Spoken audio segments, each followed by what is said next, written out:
Mark Jacobs, welcome to the Human Capital Innovations Podcast. Well, thank you. It's great to be here.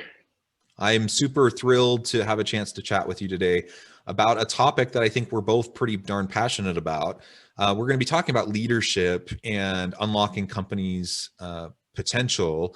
And we're going to focus specifically on category leadership, communities of practice, and how those can be leveraged to unlock a company's ability to scale over time. And that's an area, of course, that you have a great deal of passion and background in. Before we dive on in, I wanted to share your bio with everyone. And I just wanted to share also, it was a pleasure just talking with you in the pre-interview, getting to know you a little bit. We share some common ground in terms of, our love for the outdoors and some of those sorts of things. So that was a pleasure as well. And you, perhaps, that's something you can elaborate on a little bit more for listeners once we get to that point. As we get started again, I'm going to share Mark's bio with everybody.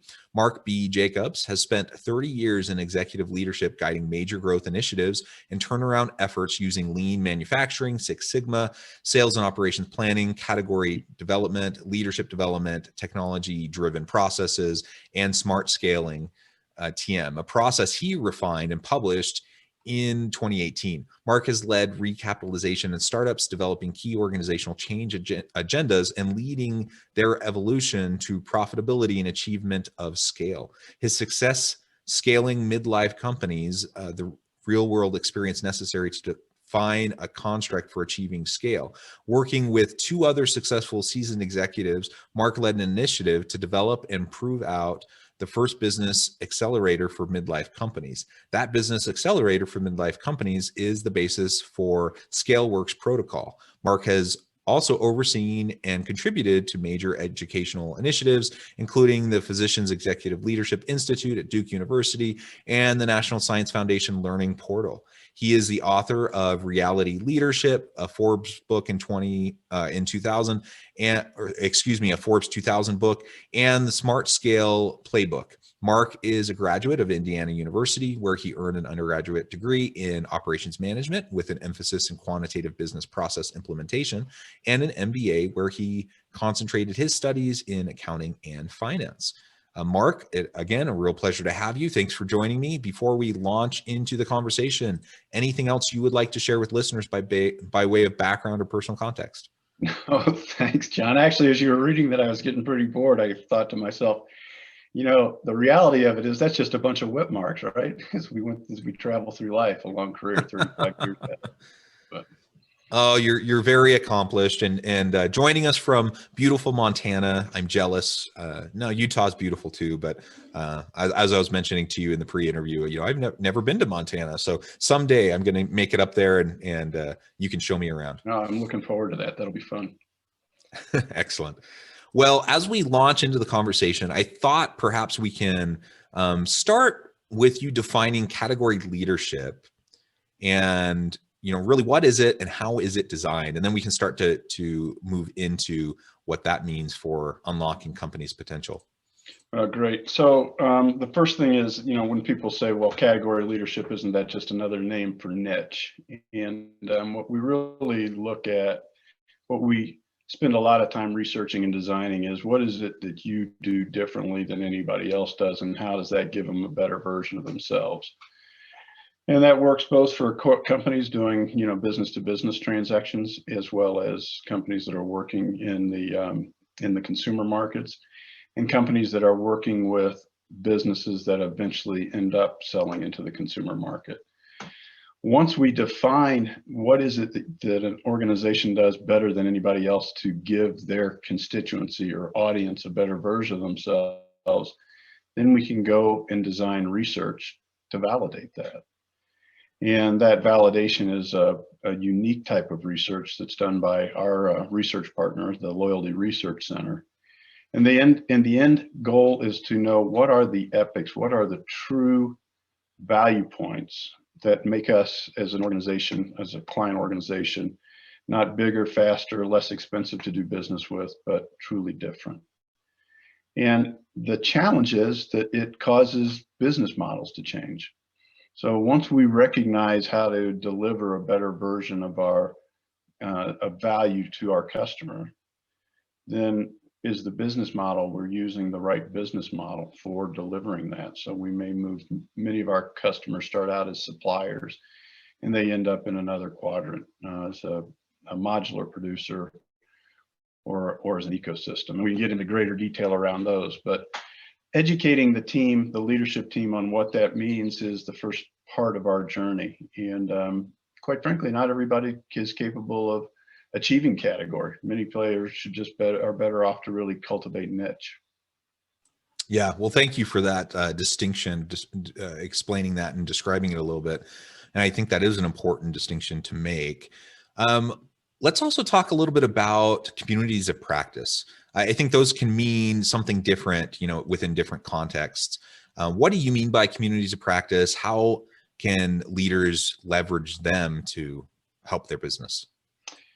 Well, so there are actually multiple communities right inside of any organization. And without getting academic and trying to cut it up, at the end of the day, how does the community that's internal to the business meet up and support that community that the business is trying to help grow?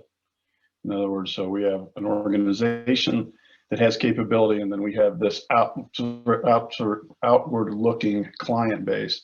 What is this community doing to influence the outward looking client base to help them grow? And it's the melding of those two together where we create practice areas. And those communities of practice can be around the technology that the customer or that the client delivers to its customers.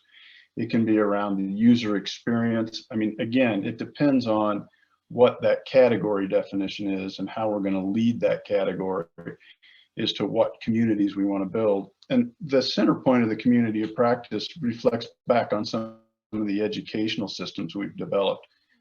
To be a leader in a community of practice, you have to be an authority. How do you create that deep insight?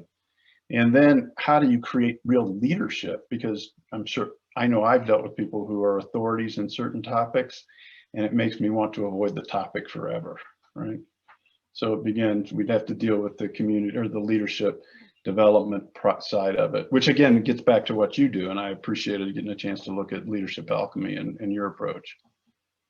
Oh, well, I appreciate that. And I think, learning to leverage these communities of practice, it's really a kind of a blue ocean strategy that I think organizations can and should be doing. And it always kind of blows my mind when you hear about all these vast capabilities within organizations and how they're not being utilized and leveraged. And people are so siloed and disconnected and doing their own little thing. And we need to find ways to bring these communities together if we want to drive sustainable innovation and, to be able to bring value to the marketplace. Exactly. And that's why the category piece is so important, because we don't have that pinpointed. I mean, that's the pointy tip of the spear, right? As long as we understand what it is what we're doing to truly drive value, and I get worn out by a lot of the consulting speak by unique value proposition, and we can go on down the line from there. But what is it that gives the audience a better version of themselves, and how do you become the authority of that, and how do you create a community around that? And what we find out is that, look, the organization may want to lead the authority practice in the design of this community, but at the end of the day, the question is, how do you draw more information and more capability from those that you're serving so that you can create a synergy? And I think that's where we see some of the most amazing community leadership programs. And we refer back to companies periodically, like everybody talks about, Amazon, Salesforce, et cetera. But there are a number of organizations that fly underneath that radar that deliver the best medical capability, the best medical practices, the best vehicle experiences. And those are all communities of practice where they've learned to draw information out of the community, format it in such a way that we can say, look, those are unique propositions that we have to absolutely be the best at understanding and communicating. And then they unlock this creativity outside in the rest of the world that these community practices are able to bring back in and process. But the focus always becomes, what's the category we're going to lead with this? Otherwise it becomes interesting and we lose focus, or it becomes political, or it becomes so siloed that then we start to splinter. Yeah, and all of those elements are major challenges to successful leveraging of these communities of practice for sure. And it all comes Let's back to now leadership, connect. right? It absolutely does. So let's now connect these. How does this category leadership, communities of practice, our focus on this approach to leadership, how can we leverage that then to really unlock, and I love that term, how do we unlock a company's ability to drive sustainable scaling, sustainable success in the long Well, term? we created a protocol for that, and we built it, and people are welcome to take it, or please do go to the website and take a look at the model. But we created a 2-axis model that said, look, on the audience to community build side, which we then termed out as the y-axis, and for you mathematical geniuses, you're going to know that we've got the x and the y mixed up, but look, we're trying to portray information, not solve an equation. So as we go through understanding the audience, defining the category, becoming an authority in that category, and then crafting a community of practice, we said, well, that's all really interesting and we appreciate that, but how do you do it? And we said, well, first thing is you apply, going across the x-axis, you apply technology, you build a user experience, and you give that user experience enough legs and meat that it can be customized to the individuals who are in the community. And we've created a series of steps that are involved in each of, if you look at that, it becomes quadrants and steps. We've devised a series of activities which may or may not be serial, depending on the organization, but they're all driven by this understanding of the audience, which is the core of how do you create that community of practice. And to pull all that together, you can take a look. We've written that book that you mentioned earlier, but we've also got some information out on the site. What we find, though, John, is the most important thing is it's actionable, because what killed me as a younger person was, first I got into total quality management, and then we ruined that by driving it to the point where it was just decreasing returns instead of increasing returns. Then we got into new ways of marketing, and then we finally said, well, here's how you scale. And it never fit together in a process that a midlife company, which is what we're interested in, could follow. It became something other than leadership by the next article, but rather a total process and an evolutionary path. So while we've been talking about two dimensions of the process, the reality is it's a holistic approach to life. Yeah, and we need more of those holistic approaches for sure. So I really appreciate that description. And as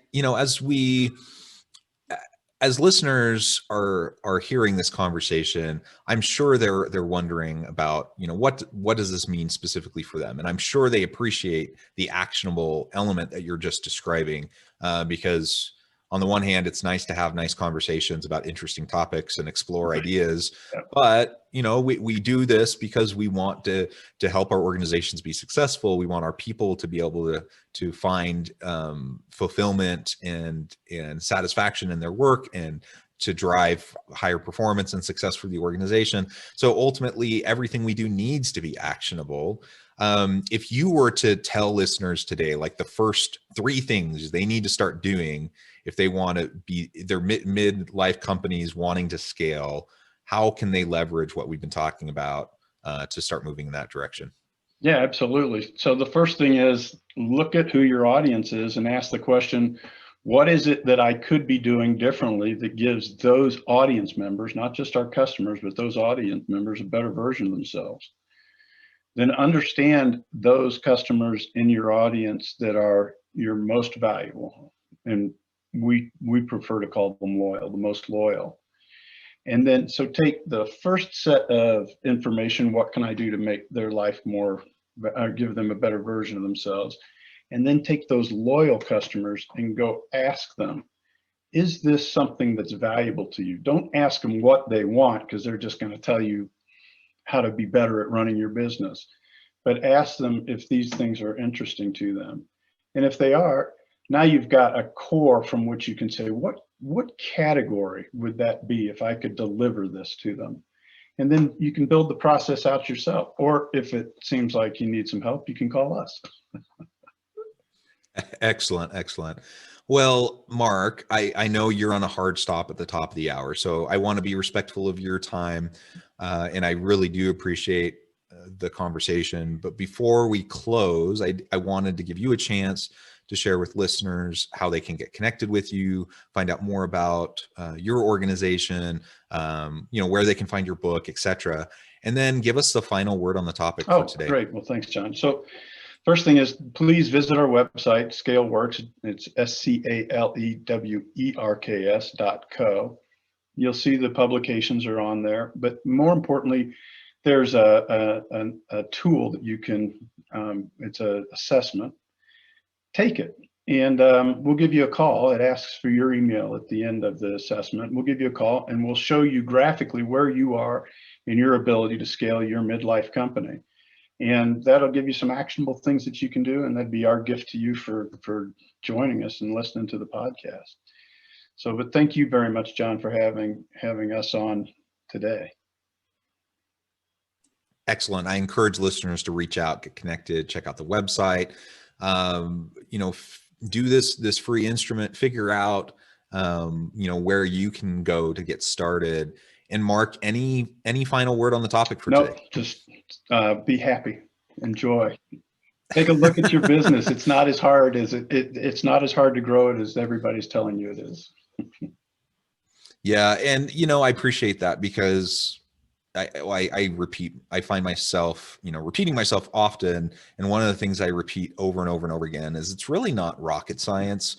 A lot of what we're talking about, it's not rocket science. It is, though, it has to be deliberate. It needs to be thoughtful, and we need to take time to ask ourselves these questions and to self-reflect, to see where we're at, if we want to move forward, in a thoughtful way. With a model that you can take a look at and not get confused by all the data that comes flying at you, but a precise approach to an imprecise procedure. Yeah, absolutely. No doubt that things are messy and things are complicated. It's not like easy, but it's also not rocket science. And as long as you take a structured, systematic approach, which your organization offers, then that can really help. It executes people, leaders, and organizational leaders to move into the next level of scaling and development of their organization. And boy, does it become fun when that starts to happen, doesn't it? It is. That's the joy in business for me, is seeing the development and the growth of the organization itself, but also of the people within the organization who make up the organization. And that's what it's all about. Yep. No, I agree with that. All right. Well, thank you very much. And I look forward to seeing you up here in Montana, or I'll be knocking on your door down there in Utah. Thank you. Thank you. Again, listeners, reach out, get connected with Mark. And as always, I hope everyone can stay healthy and safe, that they can find meaning and purpose at work each and every day. And I hope you all have a great week.